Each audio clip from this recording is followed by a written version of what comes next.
There was a man whose life seemed untouched by the chaos of the world. His name was Job. He lived in the land of Uz, a prosperous region, surrounded by vast herds, loyal servants, and a large family. In the eyes of all who knew him, Job was the very image of divine blessing. Wealthy, respected, upright. Yet there was something even rarer about him. Job feared God with absolute sincerity and turned away from evil with unwavering devotion. Every morning before the sun rose over the horizon, Job would rise from his bed. He offered sacrifices not only for himself, but for his children as well. Not because they had surely sinned, but because they might have sinned in their hearts.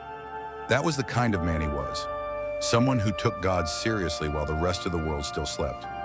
To his neighbors, Job was an example of righteousness. To the needy, he was a refuge. To the powerful, he was a man of integrity. Everything in his life appeared stable, secure, protected. But stories like this do not begin with disaster. They begin with silence. While Job went about his routine of faith, something was moving far beyond his sight. On a plane no human being could see, a question was about to be raised. A question that would put this man's faith to the test in an unthinkable way. Until then, Job believed that suffering was the consequence of error, that pain was the result of sin, that divine justice always followed a logic that could be understood. And perhaps that was the greatest danger, believing that faithfulness is an absolute shield against pain. At that moment, Job still smiled as he watched his children gathered at their feasts. He still walked among his herds. He still slept in peace. He did not know that his life was about to be shattered, one loss at a time. What Job never imagined was that his faith would be observed, questioned, and tested to the very limits of endurance. And when the first blow came, he would begin to understand that God's silence does not always mean absence. Sometimes it means that something far greater is about to unfold. The first blow came without warning.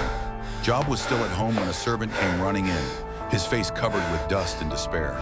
His voice shook as he spoke. The herds had been stolen, the servants slaughtered by the sword. Only he had survived to deliver the message. Before Job could respond, another man arrived, breathless, panicked. Fire had fallen from the sky and consumed the sheep. More servants dead, more silence left behind once the words were spoken. Then another came, and then another. Each sentence cut like a blade. Each report tore something unseen from within him. In a matter of moments, the prosperity built over an entire lifetime was reduced to nothing more than memories. Job remained standing. His eyes were empty, his body motionless. It was as if his mind refused to accept that all of this was happening to him.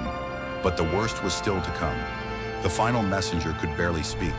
His children had been gathered together. A violent wind struck the house. It collapsed. None of them survived. Job's world fell apart. He dropped to his knees. He tore his garments. The ground absorbed his tears and his grief. There was no scream, no immediate rebellion, only a man struggling to breathe in the middle of his own destruction. Then his wife approached him.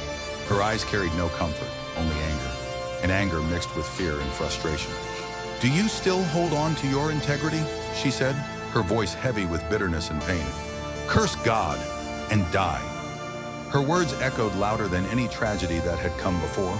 Job looked at her, and in that gaze there was something broken, yet still alive, something fighting not to be extinguished. "Shall we accept good from God?" he replied, his voice weak but steady, "and not accept adversity as well?" But inside him, the battle had already begun. The pain was no longer only physical. It crept into his thoughts, into the unanswered questions, into the silence that followed every prayer. Days later, disease consumed his body. Open sores, constant agony.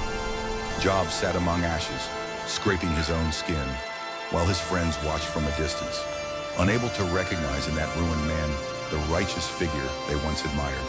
And there, among ashes, silence, and accusing stares, something was about to change. Because when suffering lingers, faith begins to be questioned. And the question drawing near was more dangerous than any loss he had endured. How long can a man love God without understanding the reason for his suffering? The silence became unbearable. For days, Job's friends tried to explain his suffering with cold reasoning. They insisted that no man suffers without cause, that some hidden sin must exist, that God does not act unjustly. Every word sounded like wisdom, but felt like accusation. And then Job spoke, not with reverence, but with pain. He questioned, he cried out, he wept, he demanded answers, he asked for explanations, he begged God to speak, if only to say why. His faith had not died, but it was wounded, bleeding openly before heaven. And then something happened. The sky grew dark, the wind began to rise, and from the heart of the storm God answered, but not in the way Job expected. God did not explain the suffering. He did not justify the losses. He did not apologize. Instead, he asked questions.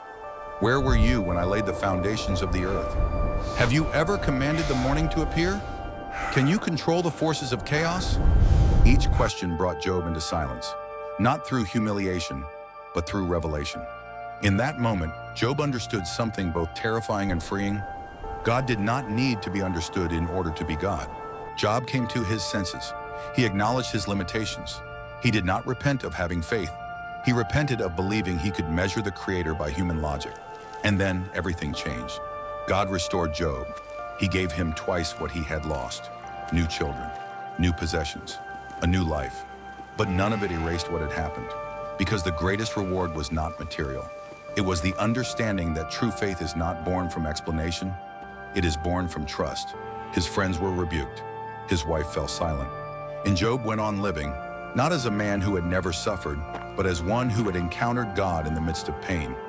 And this is the most unsettling part of the story. Job never discovered the reason for his suffering. He only discovered that God had been present the entire time. And perhaps that is the question that still echoes today. If God never owes us explanations, why do we still choose to trust him? Because sometimes the most powerful faith is born when all we have left is silence.